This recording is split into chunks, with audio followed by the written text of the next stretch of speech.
The Fukushima Daiichi nuclear power plant has become yet a renewed concern for the fate of life on our planet, especially in the northern hemisphere, which is, of course, strongly affected by the wind patterns of whatever radiation might be released from Fukushima. In fact, some are claiming that a very large amount of radiation has already been released, and by claiming, I say that with a bit of satire because, of course, it's happened. Multiple meltdowns already happened, and that cover-up is being called Plume Gate. So just search that term if you want to learn more, Plume Gate.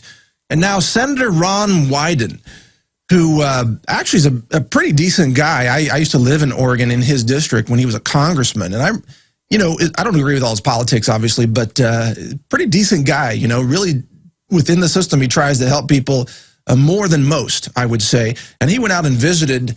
The Fukushima facility to have a look for himself. And when he came back, he issued an urgent warning. He put it right on his own website, the government website, Senate website, and he said that it is a precarious situation, and he said that the entire facility is only protected from a second tsunami by something that he called the bags of rocks placed there, a makeshift wall, he said, made by bags of rocks placed there by hand. That's not going to survive a tsunami. That's not going to stop a giant tidal wave coming in.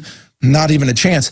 Now, at the same time, a former Japan ambassador has gone on the record and made a statement saying that, quote, the fate of the world depends on reactor number 4. Those are his words.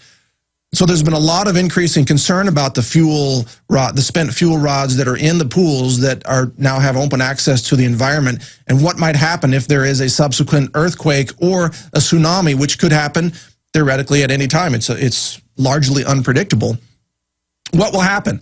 And to help answer that question is Arnie Gunderson joining us today by Skype video, an amazing expert. He's been one of the most courageous scientific voices speaking out about the reality of what's happening in Fukushima, even as others try to cover up and downplay. Arnie Gunderson has been actually reporting the truth from his website, fairewinds.com. That's F-A-I-R-E, winds.com. Did I get that right? Is that the right website? You got it. Yeah, okay. All right, Arnie, thank you for joining us today. It's a pleasure to have you on the Alex Jones Show. How are you doing today? Hi, thanks for having me. I'm great. Well, it's an honor to have you on. You are one of the most widely known voices out there in the truth movement, and also among the scientific followers of what's happening in Fukushima. Can you begin by telling us what is your understanding of the current status of the situation in Fukushima, and in particular, reactor number 4 and its spent fuel rod pool? I think you hit the nail on the head at the beginning of the hour here. The Unit 4 has always been, since the very first week or two of the accident, in my mind, the biggest concern. And the term I used a year ago was that if the Unit 4 fuel pool goes, we'll have Chernobyl on steroids. And I still believe that today. The problem with that pool is that there's an entire nuclear core's worth of hot fuel, and by that I mean physically hot because it just ran, and 4 or 5 more years of spent fuel. The combination means that if it were to go dry, that it would burn and liberate an enormous amount of radiation. Brookhaven National Lab said that a fuel pool fire like could be experienced at Fukushima Daiichi 4 would kill 186,000 people from cancer. Now, is that just a fire situation? If let's say the pool, the containment concrete cracks, the water drains out, or another earthquake happens, it all collapses. Is it a fire that releases that, or is there the possibility of it achieving again criticality or a meltdown scenario? No, it can't. Low enriched fuel, like in a power reactor, has to have water around it to have a fission, for a chain reaction to occur. Now, what would happen if what I'm postulating is if there's a 7.5 earthquake and the pool cracks or the building topples, but let's say the pool cracks, the pool runs dry, the zircaloy clad, it would become hot enough to burn in air. And it's called a pyrophoric reaction. Once it starts, you can't put it out by throwing water on it. because it takes the oxygen out of the water and just gets hotter. So this would be like a massive dirty bomb essentially being set off, and it would just burn and release into the atmosphere, and then the wind takes it from there. Is that what you're saying? Yeah, that's a great analogy. So let me ask you this. If a terrorist group had this much nuclear material in their hands, how do you think America's response would be different? Because I find it interesting that this is essentially a dirty bomb, a ticking time dirty bomb, and America's doing essentially nothing. But if a terrorist had this much material, how bad would that be, Arnie? You know, we've been saying that here in the States, and, you know, I'm on record as saying that this type of reactor, this Mark I reactor, you know, this fuel pool is up in the air about 100 feet high, and it's a terrorist target. And this isn't since Fukushima. I've been saying this for 10 years. The problem is if a terrorist were to broach the side of the fuel pool with, you know, some kind of a guided weapon, not a rifle, like an RPG or something like that. Yeah. That you would drain the pool here in the States, and it would create the same scenario. So this isn't something that the NRC and the nuclear community hasn't heard. They've just ignored it. What's the deal with the other pool of stored fuel rods that's located reportedly about 50 meters away from this reactor number 4 pool? What's the interaction between those two pools? The Japanese, unlike the Americans, have kept all their nuclear fuel in the fuel pool. You know, so you've got a plant like Pilgrim with 37 years worth, whereas Fukushima only has 7 or 8. The Japanese took the fuel down out of these precarious pools when they got to 5, 6, 7 years and put them in a common pool. So they have an enormous common pool, but it's at grade level. So from a seismic standpoint, it's much more rigid. The Fukushima 4 pool is way up in the air, so it's like an upside-down pendulum in the event of an accident. In addition to Unit 4, and I'm clearly on record as saying both these, Unit 3 is not much better. So there's actually 2 fuel pools that could cause, you know, certainly the evacuation of Tokyo would be plausible if that pool were to catch fire. What about the evacuation of California? How much of a concern would it be if that pool, if the fuel rods in Pool 4 caught on fire, and that radiation was released, and all the isotopes, the iodine-131, the cesium-137, I think is a bigger concern. What, in your estimation, what is the range of possibilities of impacts on states like California, Oregon, Alaska, Washington, especially West Coast USA? Yeah, well, first off, you're not going to find any iodine because that only has an 8-day half-life, so it's been gone for years. But the amount of cesium in those pools is roughly comparable to what's gone up in nuclear weapons testing, above-ground nuclear weapons testing for 30 years. I'm telling my friends that on the West Coast, you got to watch it like a hawk. Every day, go up and make sure Unit 4 is standing. And if it's not, we'll watch the plume, but have a plan B to move somewhere. Well, that's great advice, Arnie, and I want to encourage viewers and listeners to visit your website, fairewinds.com. Again, that's spelled F-A-I-R-E, almost fairewinds.com might be the phonetic way to say it. But the problem with what you just said, or I should say the challenge, is that the mainstream media has already demonstrated it's going to lie about this. So if the average person out there in California, let's say, says, well, I'm going to watch CNN and I'm going to wait for CNN to tell me whether or not there's been a big release of radiation from Fukushima, isn't it possible that CNN may just never cover it, or they may downplay it, or the U.S. government may come up with some kind of weird cover story? Hasn't the truth already been manipulated so much that we can't really trust the media to tell us the future of what's going on there? Well, I don't trust the mainstream media. Actually, though, I mean, CNN had me on 20 times, so they've done better than most of the others. Oh, I wasn't aware of that. That's actually to their credit to have you on then.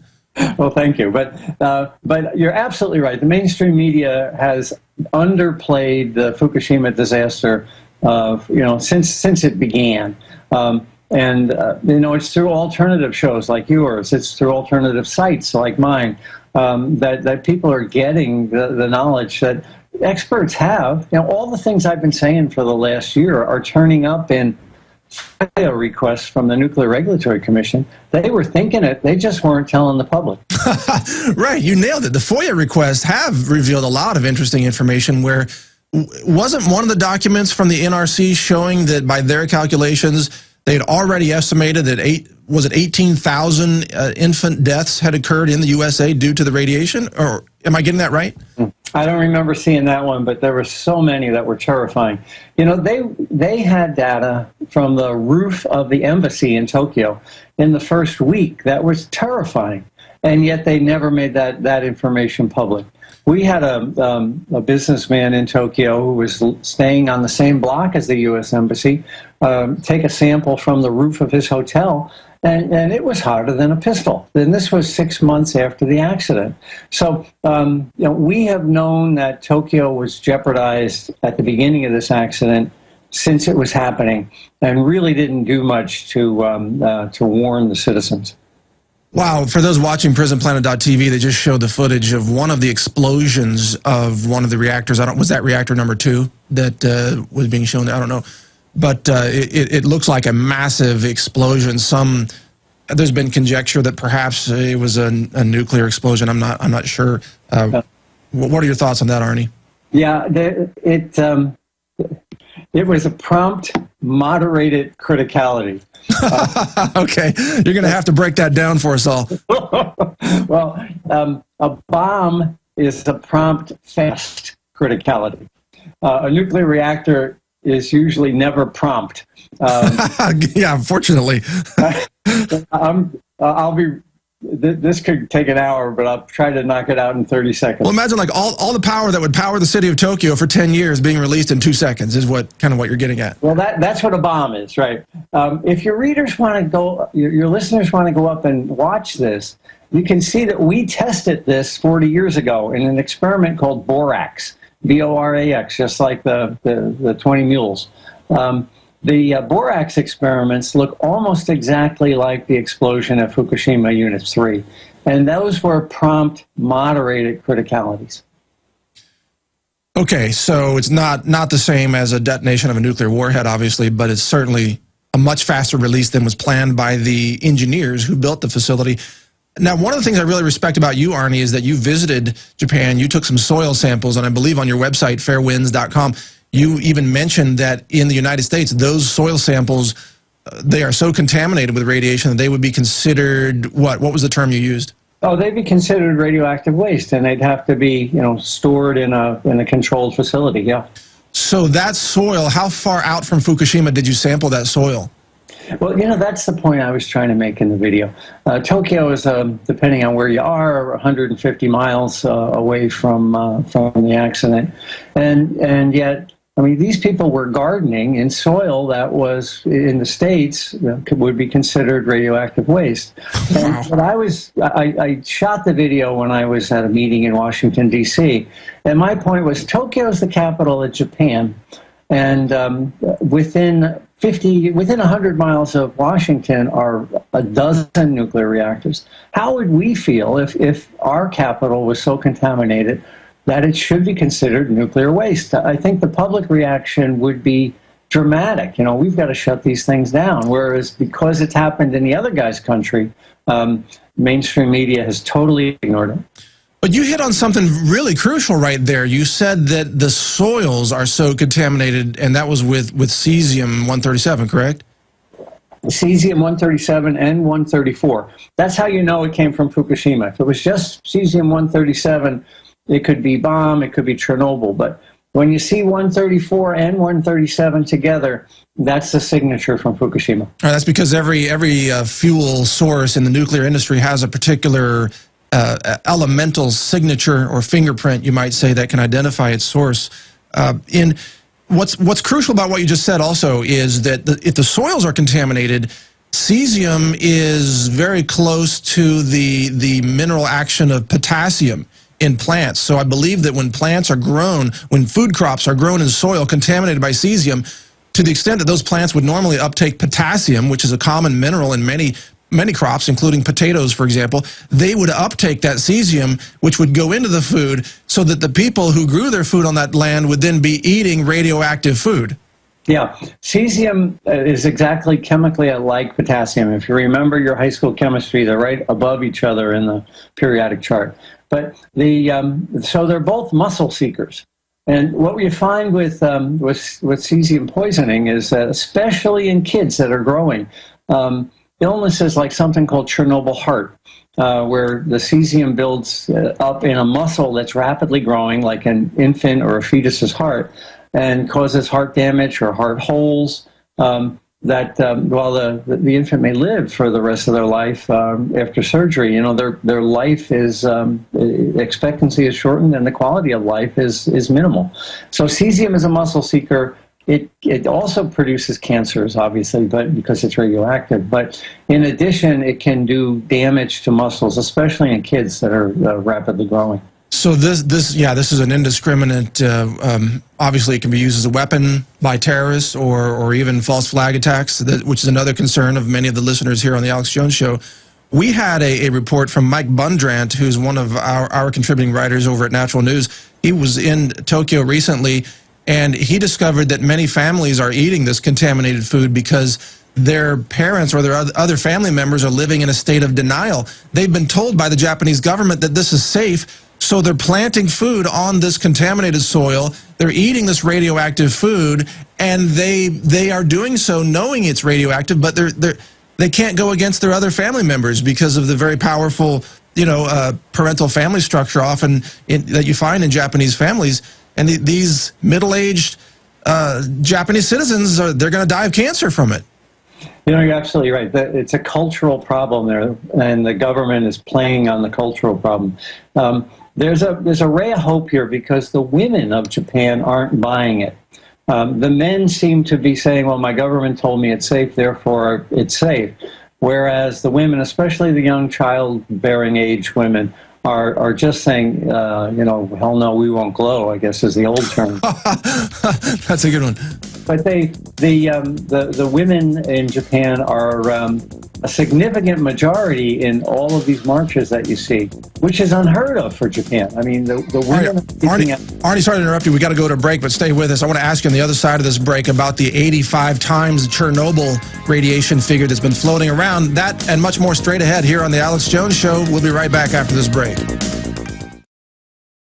Sick of the globalist eugenicist control freaks adding poison to your water and laughing as you get sick and die? Start purifying your water with ProPure. My friends, I've done a lot of research, and the best gravity filter out there, bar none, is ProPure, and it's available discounted at Infowars.com. Its filters are silver impregnated to prevent bacterial growth. There's no priming required. It's NSF 42 certified. Optional fluoride filters can reduce fluoride up to 95%. Easy to set up and use. Doesn't require electricity. Purify water from lakes, streams, ponds, and wells. This filter system leaves in beneficial minerals, which is key. Save money by not buying bottled water and avoid BPA that leaches from the plastic. ProPure is the best gravity-fed filter out there. It's what my family uses. Infowars.com already has the lowest price on ProPure. But if you add the promo code WATER at checkout, you get an additional 10% off at Infowars.com. You can also call to order 888-253-3139. Fukushima threatens the continuation of life as we know it in the Northern Hemisphere. It doesn't mean it's going to kill us all, but it does mean it could threaten the healthy continuation of life as we know it. It could threaten crops. It could threaten literally millions of acres of farming land across North America if a worst-case scenario happens. And sadly, the worst-case scenario could be unleashed in many ways from another earthquake, another tsunami that hits the Fukushima facility. This is an issue that affects North America. It affects Europe. It affects Russia. It affects China. It's not just Japan that's affected by this, and that's why we're featuring this information here. We've got Arnie Gunderson joining us from Fairwinds, and he is one of the top nuclear experts and very outspoken, but also very considered in his information. That's what I really respect about Arnie, that he is methodical in his research and he's very considered in his statements about Fukushima. Before we bring him back in very quickly, in the next hour, we're going to be joined by Dr. Len Saputo to talk to us about some solutions for protecting our bodies from radiation in case that worst-case scenario happens. And then also we've got Alex Jones calling in at the, what about half an hour from now? Alex is going to call in and give us some comments on current events as well. Now, back to Arnie Gunderson from fairwinds.com. Arnie, before the break, I asked you about this figure that's been floating around, this 85 times. I guess there's been a calculation of the total amount of unspent fuel or partially spent fuel in the Fukushima Daiichi nuclear facility, and that was calculated to be 85 times, roughly 85 times the amount of energy released in the Chernobyl accident in, I believe, 1986. Is that figure accurate, or does it need to be fact-checked? Yeah, I'm not sure where they got that. I believe Fukushima is worse than Chernobyl, and I think I can prove that. I think that number may also include the possibility of the meltdown of the fuel in the fuel pools, which hasn't occurred yet. So if you look at the 3 reactors that melted down, clearly they released more noble gases, things like xenon and krypton, at least triple what Chernobyl released. And they actually picked that up in Seattle. This is separate from the hot particles in Seattle, but there was xenon and krypton picked up to the tune of 100,000 times normal in Seattle in March and April after the accident, published peer-reviewed stuff.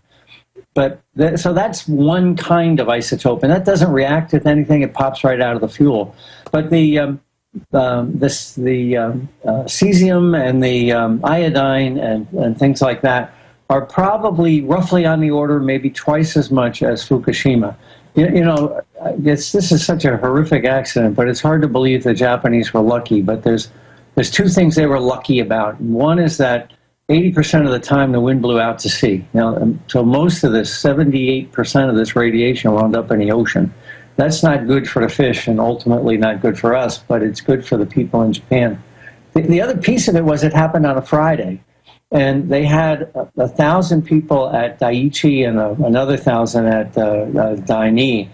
Had that not happened, if it happened on a weekend, Daini would have melted down as well. There's 4 reactors there that would have melted down as well. So we could have had 10 nuclear reactors melting down if this thing had happened on a Saturday. Well, this gets back to the whole thing called Murphy's Law, and I'm really starting to question the ability of science to anticipate the long-term implications of its present-day actions. I want to ask you about that, and how can science be made safer? When we return on the other side of this break, you are listening to The Alex Jones Show, an interview with Arnie Gunderson about Fukushima and radiation.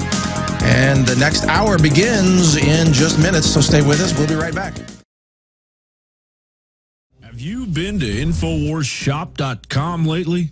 Express your inner patriot with these brand new InfoWars t-shirts. Say it loud with the InfoWars Bullhorn shirt, or educate the sheeple with the Bill of Rights shirt.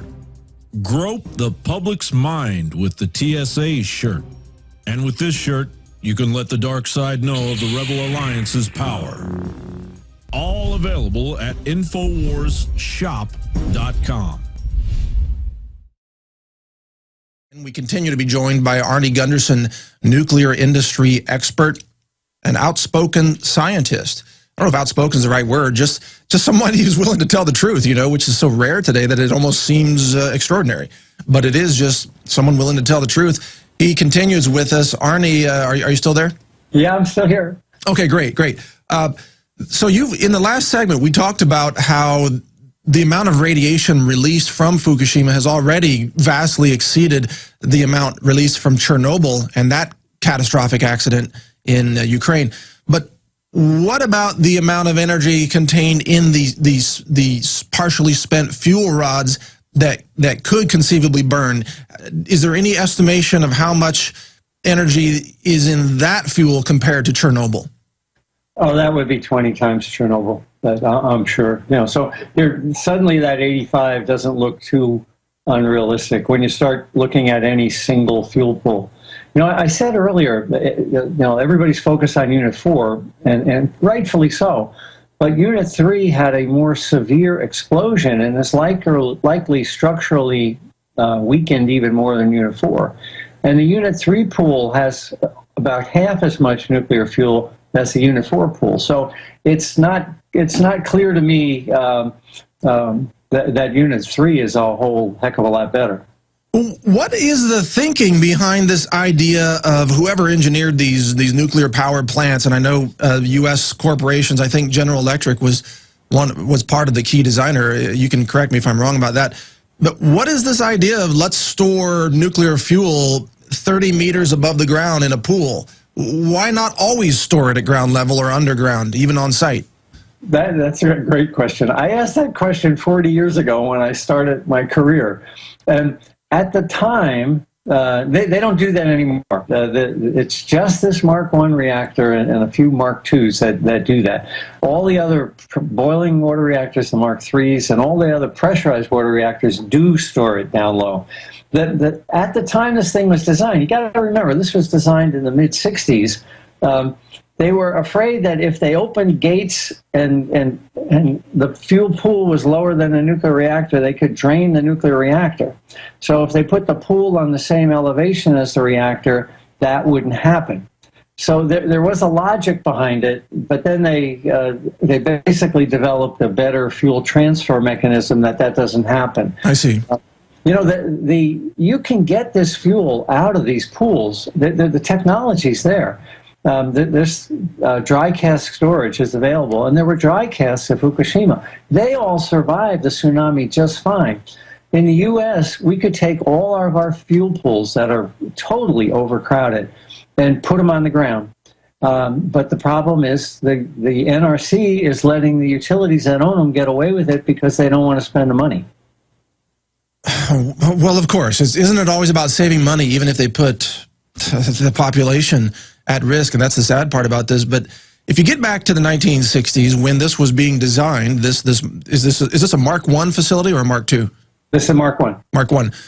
Certainly in the 1960s, the scientists at that time must have known that Japan, that whole region, was geologically extremely active. That's not a big secret even in the 1960s.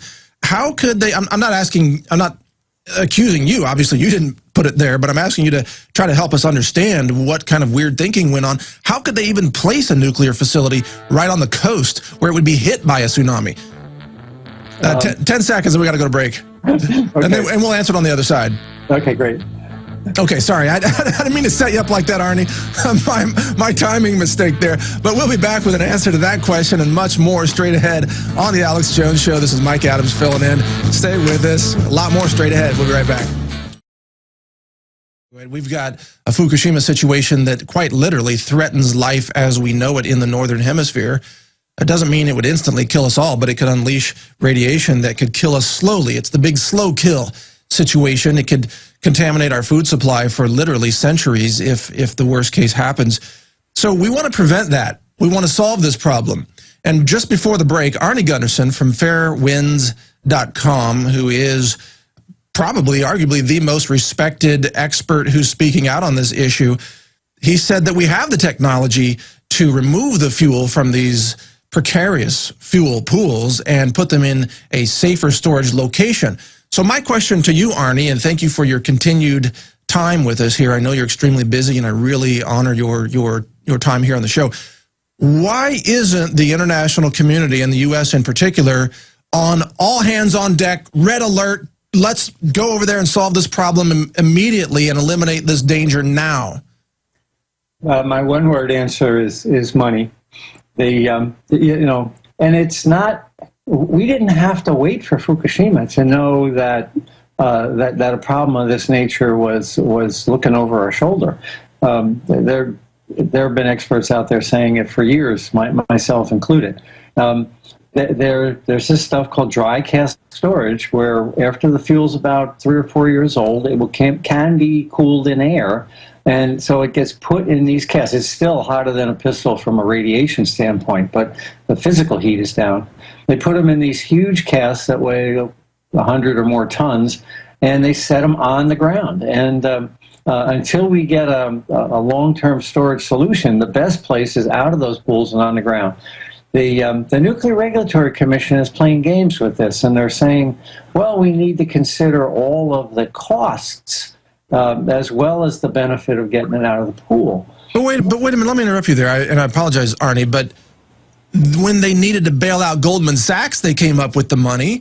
They just created $1 trillion out of nothing, and they bailed out the banks. So how is it that saving the banks is more important than saving humanity, potentially? I mean, does the NRC, does the U.S. government not understand scale of dangers? I don't get this. Why are the banks more important than saving humanity? No, I think you're absolutely right. You know, and the money's there. It's not like, you know, well, for the banks we had to create the money, sort of. But there's a $27 billion fund for long-term storage. Now that's set aside for looking for geological storage and things like that. But we could use that fund. So we have been putting in 1/10 of a penny per kilowatt of nuclear power we use for years and years and years. And so this fund has developed over $20 billion. We could use that fund to put all these fuel pools into dry cask storage, and this problem would be solved, both from a terrorism standpoint as well as from, you know, an act of God like at Fukushima. This is solvable. What kind of time frame? If the money were made available today, let's say if the Federal Reserve actually wanted to solve this problem, and they went into their little computer and they typed in some digits and created another $1 trillion, like they did every time they wanted to bail out Wall Street, if that money were available, what are we talking in terms of total cleanup? Like 10 weeks? Longer? 6 months? What do you think it is? You just have to fabricate the containers, and it would probably take a year or two to fabricate enough containers. So, you know, certainly within 3 years it's solvable. And it doesn't even take an act of Congress or the Federal Reserve. It just takes the Nuclear Regulatory Commission saying, do it. But even, okay, if you say 2 or 3 years to create these containers, but in that time frame then, between now and the time that this is solved, an earthquake, you said a 7 or a 7.5 magnitude earthquake with an epicenter near Fukushima could bring this pool down before the problem is solved, and thereby unleash this massive amount of radiation.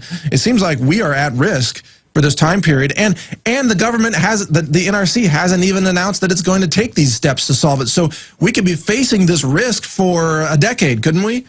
Well, we've got, yeah, there's two questions there. One, what I was talking about is in the U.S., we could solve this in 3 years and just pray there's no earthquake.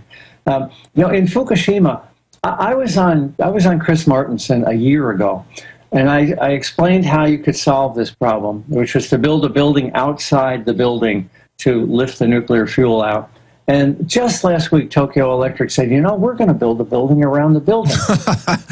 They are taking way too long to solve this problem because of exactly the concerns that, you know, another earthquake could come.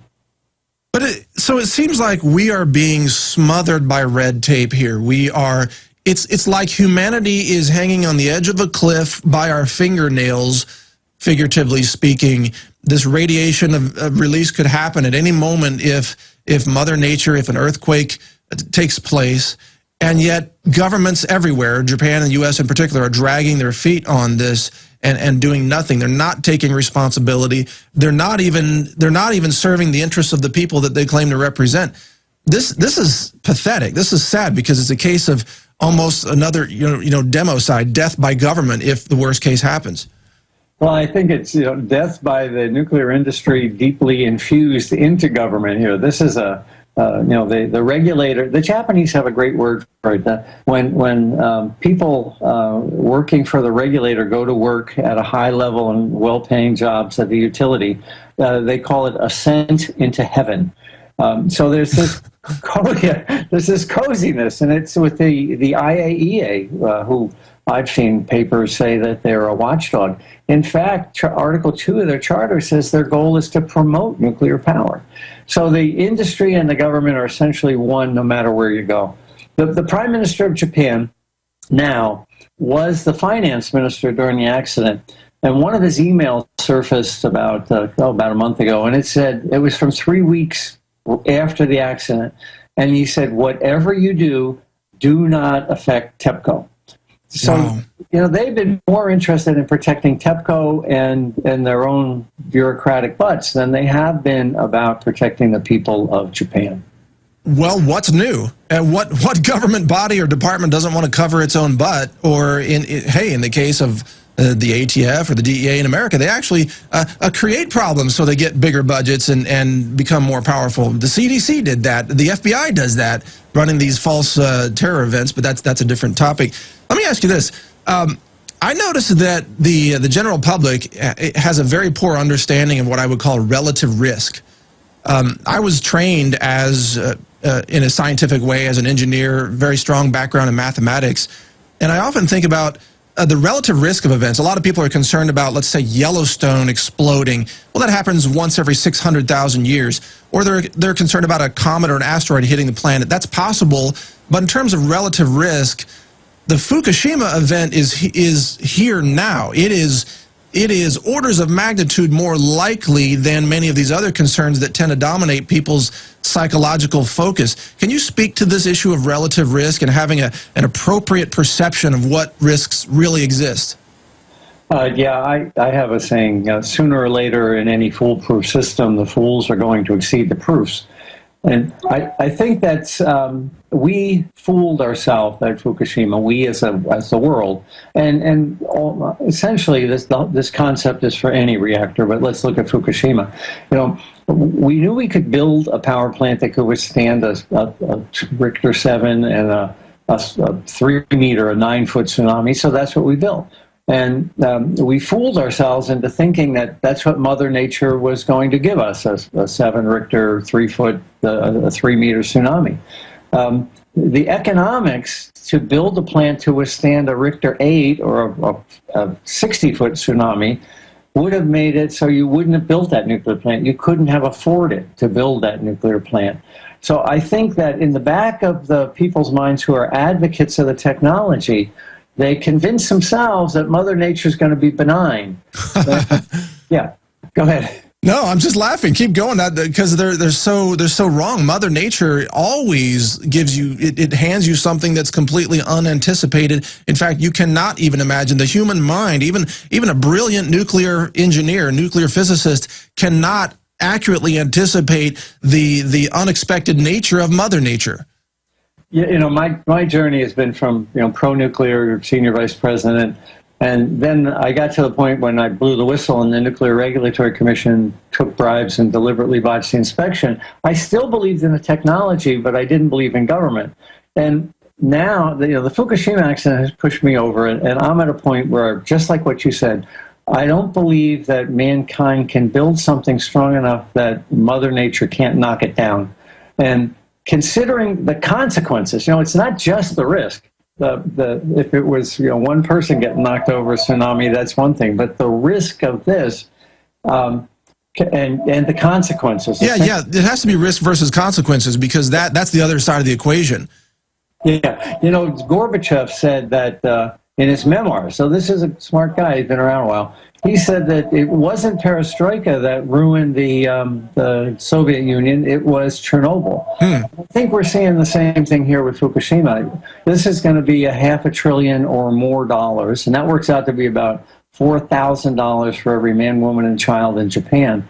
And it's going to bring that country to its knees. Do we want a technology that can be perfect for 40 years and then have one bad day and wipe you out? Very good question, Arnie Gunderson. We're almost out of time. I want to encourage people to visit your website, fairwinds.com. And Arnie, any final thoughts you want to add in the next 30 seconds as we round this up?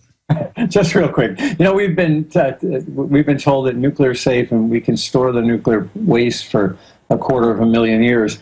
But those same people are saying we can't use solar because we can't store the solar electricity overnight. And that doesn't make sense to me. If we can develop a technology to store nuclear waste for 250,000 years, we can certainly develop batteries or something to store the sun overnight. Well said. Arnie Gunderson from fairwinds.com. Thank you, Arnie, for joining me today. A real honor to have you on. I enjoyed the conversation with you immensely. On the other side of this break, Alex Jones joins us. And thank you again, Arnie.